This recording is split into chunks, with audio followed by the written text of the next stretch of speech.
Thank you. Yeah. Hi. So I'm Liz. I'm one of the managers at Graffiti Market. I'm a beverage manager, and as well as I do assisting to the GM. I heard that some of you have been there to Graffiti. Good. Who's been there? Yeah? You've been? Come on, help up there. Yeah, it was good. Your pizza? Pizza's good. Every day, it's a lot. So I'm really excited. I do a lot of things with graffiti, but I don't do public speaking, so this is a huge group, so give me a moment. But I'm excited to have this opportunity to share with you my question and what I'm trying to achieve in the hospitality industry and the difference that I want to see happen as the industry grows. And you know, restaurants aren't going anywhere, of course not, so why not make it the best, you know, opportunity to grow and work in, because it's a huge demand and there's lots of job opportunity within it. So it's really cool to have this experience and have you guys share back with me, so thank you. I guess a little bit about myself and where I come from and my background in hospitality. I've always, when I was younger, did like bartending and serving along with school and things like that. When I was about 19, I moved to Australia, and in there I started working in a cafe. And about 21, I met my ex-business partner, and we actually opened up 5 different cafes, franchised and sold it. And I moved back here to Canada about 2 years ago, and that's when well, I traveled for like a year and hung out. That was awesome. And then I've been with Graffiti. I opened up this restaurant in August. So August is when we officially opened our doors, but obviously it's been a long project leading up until then. So what's kind of happened in this thing that we've done here with this group, with Ignite Group, is we have 3 restaurants. We have the Rich Uncle, which is downtown Kitchener, and we also have Graffiti Market, and we're working on Crow's Foot Cider, which we broke ground about a month ago, and that's going to be in the Cambridge area. So we have 3 restaurants that we're building. Rich Uncle was previously a restaurant that we bought and redid. Graffiti Market is brand new. We just built it. The day we opened, actually, you were at the ribbon cutting. It was kind of like, we don't even have tables. And then all of a sudden we have ribbon cutting, and we do. So Graffiti Market is a really interesting company because not only is it like this modern pizza, it's new, it's huge, but we're the first place in North America to introduce technology meets like the hospitality industry, right? So you have those, we call them e-tables, the e-table that you can order your menu or whatever and all of this stuff. So it's like a really happening, busy place.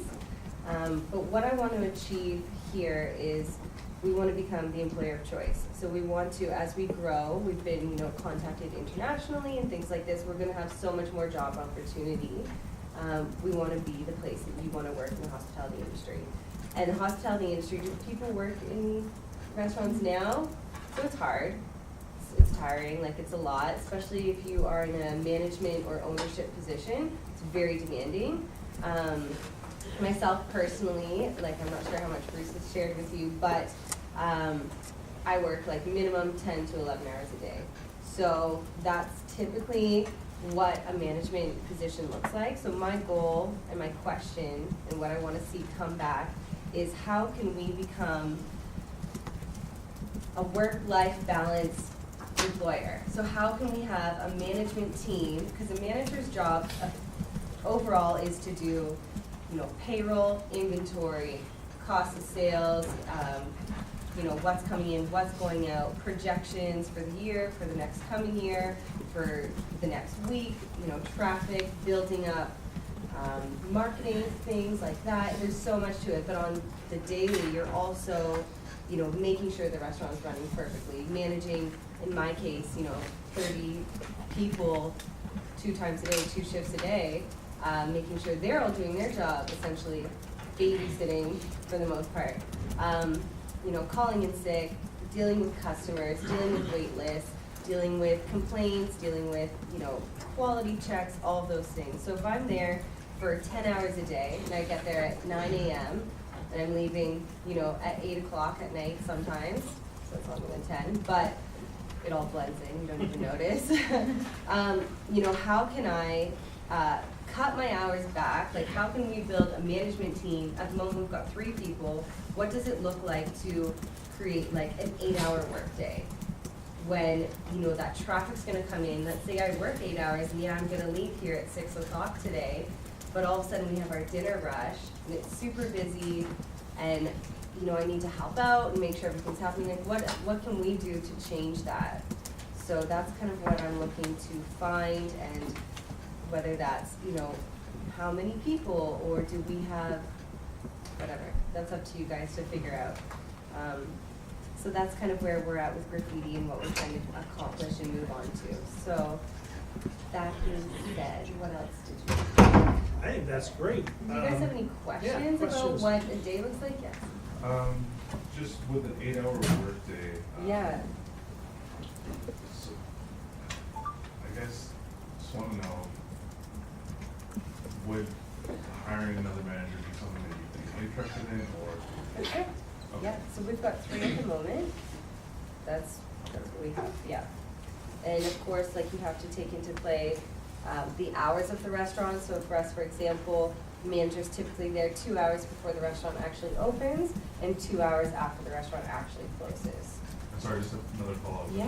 What are your busiest times? Busiest Is times? lunch and dinner kind of the same? For Graffiti Market, it's a different because we are located within a tech hub. So we have 18,000 employees within the building already that come for lunch. So lunch is busy. From 12 till about 2 o'clock is a big hit. And then from 5 till about 11:30 is a big hit. Yes. Because graffiti markets are relatively new and it hasn't been open that long, do you think a lot of the extra hours are tackling like new challenges, or is it more about Yeah. day-to-day operations? Like, do you think it'll level off from being in a restaurant?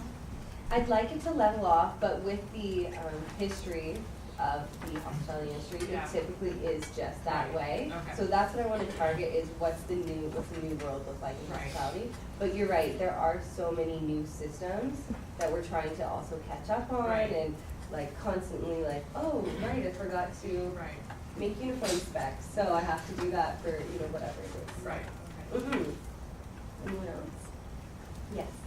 So you said that there are 3 managers and you're the beverage manager. What's the breakdown of the management? So management level goes, well, I do 2 roles. So management level goes general manager, assistant general manager, beverage manager, and then service manager, and then sometimes places have guest service manager.